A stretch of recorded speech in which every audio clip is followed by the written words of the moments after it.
I'm Allison Jonjak, the Cranberry Outreach Specialist with the University of Wisconsin-Madison Division of Extension. These videos are the on-demand recordings of UW Extension and the Wisconsin State Cranberry Growers Association's virtual brown bag lunch series. These monthly sessions offer growers and researchers a way to share timely and relevant information. We hope you'll enjoy and continue to engage with us. Hi, I'm Tom Lochner, the Executive Director of the Wisconsin State Cranberry Growers Association. We're excited to be a partner with Extension to bring you research-backed resources, tools, and tips to keep Wisconsin marshes productive and profitable. Hand it over to you. Okay. Well, thanks, Allison. And good afternoon to everybody, and happy Friday. Welcome to the Cranberry Brown Bag seminars.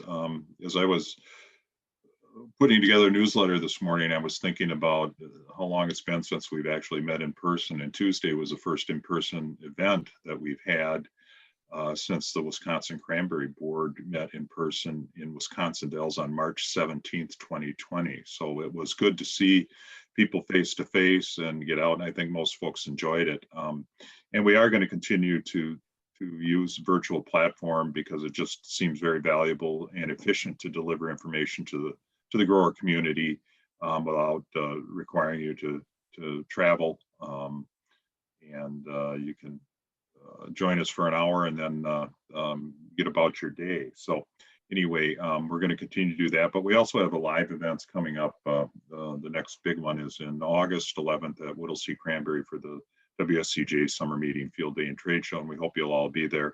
We're looking to have a great show on a great property with a wonderful family who's excited about hosting the event.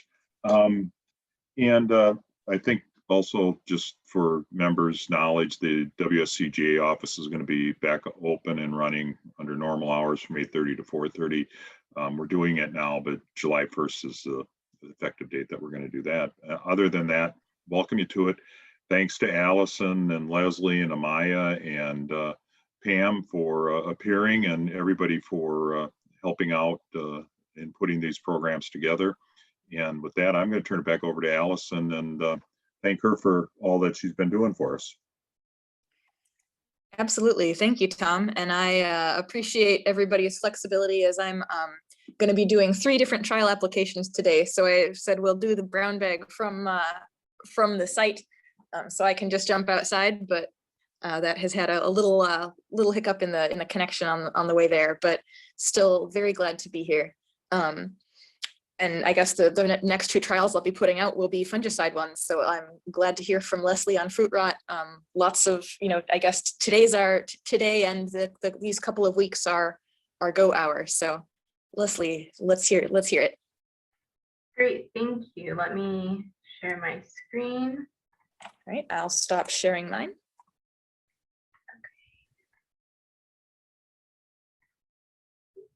Perfect. Hope everyone can see that. And thank you, Allison, for having me here today during this brown bag. Excited to share. As you mentioned, it is very timely.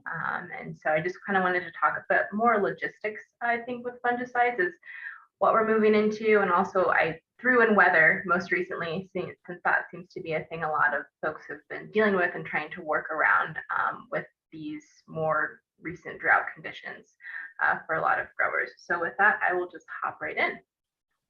So when it comes to fungicide selection, there are a lot of kind of criteria or things you want to keep in consideration as you make those selections.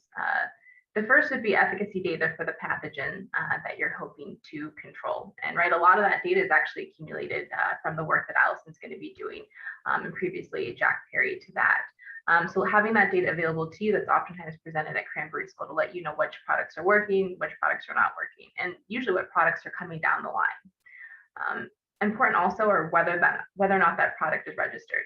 And kind of in tandem with this would be handler restrictions, right? Because just because a product is registered to manage fruit rot or cotton ball, there also might be restrictions on that product based on things that have come up during testing, whether that's holding water periods or anything like that. Phytotoxicity is another big one, and we did see that with some of our multi-site fungicides, which I'll cover here in a couple of minutes. As well as cost. That's another important thing for a lot of folks, understandably so, and this can weigh into your decision about what you choose to use or not. And then of course the risk of fungicide resistance. And I would say this is probably a newer concern that we're having, especially as we've transitioned away from more of the multi-site fungicides to these more single-site fungicides. So speaking of these fungicides, I oftentimes mention frac groups in my talk, and not that we can't talk about that today, but I really wanted to focus kind of really on how the fungicide is performing, because I think this is a really important conversation to have, especially as we head into more drought conditions during this bloom period than perhaps in previous years.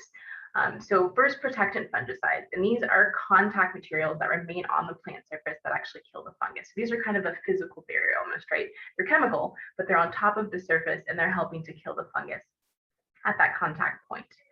There's also systemic fungicides, and these are more absorbed by the plants. These actually can mobilize and move in the plant, and these can kill the fungus and also developing infections internally in the plant.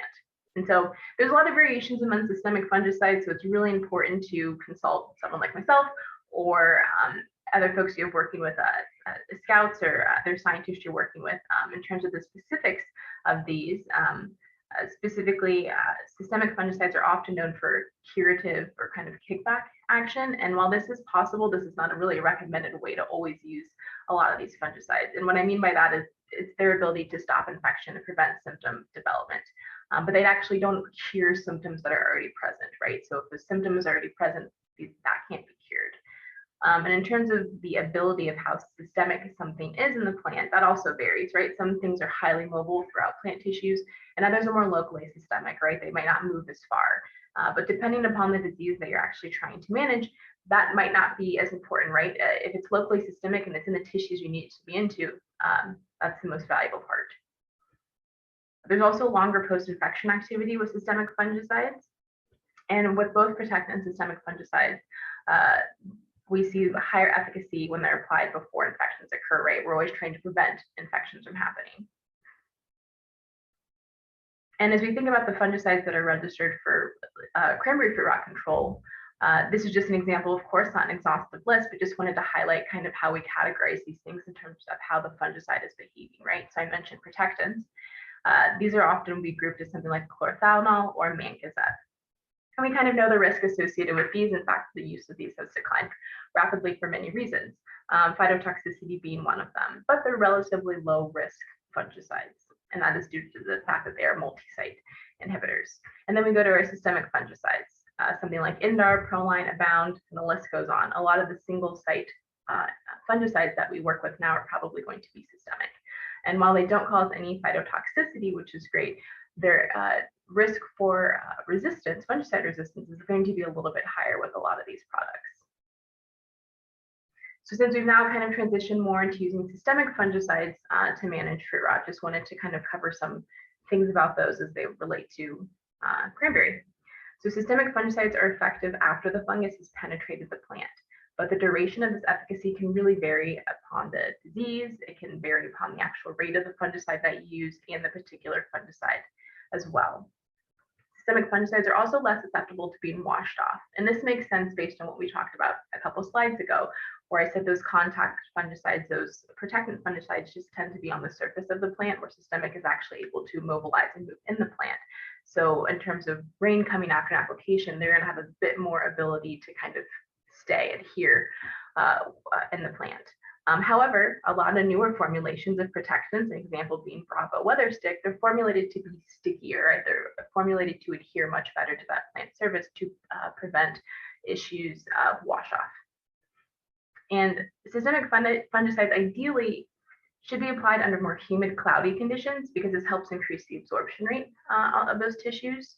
And also risks the breakdown of those fungicides by UV light, which is also valuable, especially at a time like right now.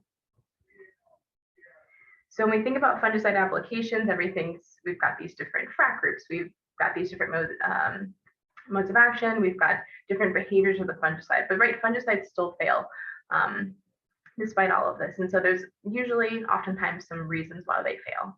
Rate is often a common one. Usually the wrong rate is used. You're often provided a range on the label, and you have to kind of decide in between that range what is the best rate to use. Oftentimes that higher rate of the range is recommended when making applications. Your equipment cannot be calibrated properly. Timing is also very critical, especially when we think about a disease like fruit rot, right? Trying to hit that bloom period. The wrong product could also be used, right? I don't think we see that too much here. We've got a long list of products registered for fruit rot, but that is also another reason why fungicide applications can fail. If disease is widespread, as I mentioned before, while some systemic fungicides do have some curative action, there's an upper limit, right? When you have really severe infections widespread in a field, that's not really a great time to put a fungicide on. One, that can contribute to resistance, and two, you're probably not going to see the control that you're hoping for. Water can also be detrimental if you're getting rainfall after the application of certain fungicides, as that can result in wash off, as we just covered. And then, of course, fungicide resistance. But this is not really a wide occurrence at that level in the field. Hopefully, we're trying to catch this before it happens in a field situation. So kind of transitioning to some of those weather conditions and fungicide applications, just narrowed it down to wet and dry. There's other things we could talk about, perhaps hail or something, but we'll focus on wet and dry today. So for wet seasons or wet years, early in the season is really high risk. And for cranberry, that's going to be bloom for us. That's that time in wet seasons, overwintering inoculants can start to sporulate and then spread through that rain splash. So sprays are really critical during this period to protect those very sensitive blossoms. So usually on your label, you will see an interval for reapplication of those products. And during wet years, you tend to want to lean towards that shorter portion of the interval. So for instance, that would be on a 7 to 10 day interval. In a rainy year, perhaps you're leaning more towards 7-day reapplication period versus the 10. And as I mentioned earlier, the risk of fungicides washing off is another big issue during those wet years. Conversely, during dry years, drought conditions can, of course, stress the plant, and that results in its own cultural practices for the plant to keep that stress to a minimum. Oftentimes, irrigation would be one. But in terms of the disease sides of things, dry years or drought years typically tend to reduce disease pressure because a lot of the pathogens, especially I'll speak more specifically to fruit rot, rely on weather and humidity to move and spread and infect tissues. So in these dry years, we tend to see reduced disease pressure. So that's good for the plant in that sense, and not the pathogen, which is great. So again, looking back at that interval, we tend to use the longer portion of the interval for reapplication. So example, if it was 7 to 10 day reapplication interval, you would be closer to the 10 day. And I put latent infections here as well in the dry category because, again, this is something that we're dealing with this year. And a lot of the fruit rot pathogens are already these endophytic or latent infections that occur in these cranberry vines. And latent infections can be that for a very long time, but in conditions of stress, for instance, like a drought, that is when latent infections tend to become more symptomatic versus asymptomatic. So thinking about this current season, a lot of concerns about missing that maybe first influence spray or not getting it timed as, right when you wanted to, kind of what are the consequences, what to expect, what can happen. And there might be more discussion about this, but as I mentioned, drought conditions are not really conducive for a lot of the fruit rot pathogens. So that's good in terms of disease pressure, but that does not mean you need to not necessarily spray or skip your sprays under these conditions. So typically we say when your field has a history of a disease, that's a good time to spray that following season. However, we've seen by research done by Lindsay and Patty in 2017 that just because your field has a history of fruit rot incidents does not indicate what that following season or the season after is going to look like. So it's not really a good indicator for us in cranberry, unfortunately. Additionally, fruit rot incidence was lowest when fungicide applications were made during bloom, right? And this study, and in fact, there was another in 2017, these timings were a little bit staggered. They weren't always at 20 or 80%. So the focus is really to make sure getting those sprays during the bloom period, because these are going to be much more effective than those made before or made after. So I think that window of opportunity is still open. And then making adjustments, I think this season is kind of right. If you didn't hit it at 20, maybe you're having to hit it at 30 or 40. But I think the important thing to focus on this year is that you are able to make those sprays within that bloom period. So shifting it to my program now, Just wanted to, I think we had a talk of maybe a month or two ago, and just kind of following up some of those slides from that presentation. We are starting to look at fungicide sensitivity and resistance monitoring in our lab. And pictured to the left here is the newest and most exciting piece of equipment for our program. It's just a spiral plate. I think I mentioned this last time, but this is allowing us to look at in vitro testing of old chemistries, new chemistries against all the fruit rot pathogens. And so this is really valuable for us for kind of two categories. The first is looking at sensitivity. So we can establish a baseline sensitivity for fruit rot fungi to determine how they respond to different fungicides that we currently use. This will also help validate what we actually see in the field trials, right? Do they match up? Do they not? This will also allow us to screen new products, as I mentioned, kind of thinking forward to monitoring for fungicide resistance, looking into new avenues. And also, this really allows us to test against individual fruit rot pathogens, right? When we're making our sprays in the field now, we don't really know the diversity of pathogens that we may have in our particular marsh, but being able to test fungicides against individual pathogens and understand that might help us provide a bit more of a tailored approach in the way that we manage fruit rot down the line. In terms of fungicide resistance monitoring, this is something that we will do via annual sampling of fruits and isolating fungi from those tissues. And this is really important because, as I mentioned before, we're relying on fewer FRAC groups. We're not using or just having a loss of use for multi-site fungicides like mancozeb and chlorothalonil, where the resistance risk is very low. And there's also just a proneness of some fungal pathogens to fungicide resistance compared to others. So monitoring right now is very crucial to stay ahead of this. So you may see some more activity. It's been great as we talk about kind of being virtual lately. It's been really wonderful to be out in the field and get to meet some more growers and just not be at my computer. So that's been really wonderful. I look forward to continuing the season that way into the fall. But I just wanted to mention some other things that we're working on. We are currently looking at fungal succession and species composition in several cranberry marshes. This is looking at spore trapping. If you look at that photo in the middle right here, this is a spore trap that was designed by a former student at Rutgers. So we're using these traps set up in an untreated bed to look at fruit rot pathogens, as well as plant tissue sampling, and also bringing this back and trying to test this with a multiplex assay that was created by Richard Bellinger's lab in Canada. And then we also recently received funding to do or to investigate heat treatments on the impact of fruit rot pathogens and cranberry vines, as well as the impact of these heat treatments on the actual viability of the vine itself. So very excited to have that work start. I think 2022 is when that'll get underway. So with that, I will thank sponsorships, thank our grower collaborators and the Cranberry Research Station. It's been really wonderful to have that as a resource and use that lately. And also I will acknowledge and thank my student interns, Evan Lozano, who's heading most of the cranberry fruit rot research, our research intern, Evan Nelson, who's also assisting with that work. And I have Casey, I don't have a picture of you. I think you're here. But this is what I've replaced with Bucky for right now. He is a student that is being co-advised by myself and Christelle Godot and working on the blunt nose leafhopper cranberry false blossom project. So thank all of them for their contributions. And I think that's it. And I realized I did not have my camera on. Not. Sorry, Allison.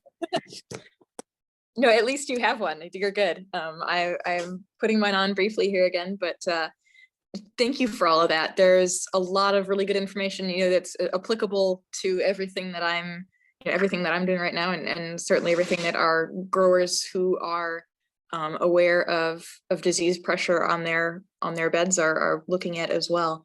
I didn't see any questions in the chat yet, but please do feel free, everyone who's on, to jump on and ask questions. We are at 1 o'clock, so unless there are any final questions that come in, I want to thank everybody very much today for joining us on a busy day. Thank you to Amaya for all of your nutrient and fertilizer information. Thank you to Pam for all of the observations of kind of the whole gamut, and for Leslie for everything with fungicides and fruit rot. Huge thanks to Alex for recording this when I had poor service. Thanks to UW Extension in general, and of course Tom and the Cranberry Growers Association for helping host. I hope everyone has a productive next couple of days, next couple of weeks, because these days will really matter. Good to see everyone.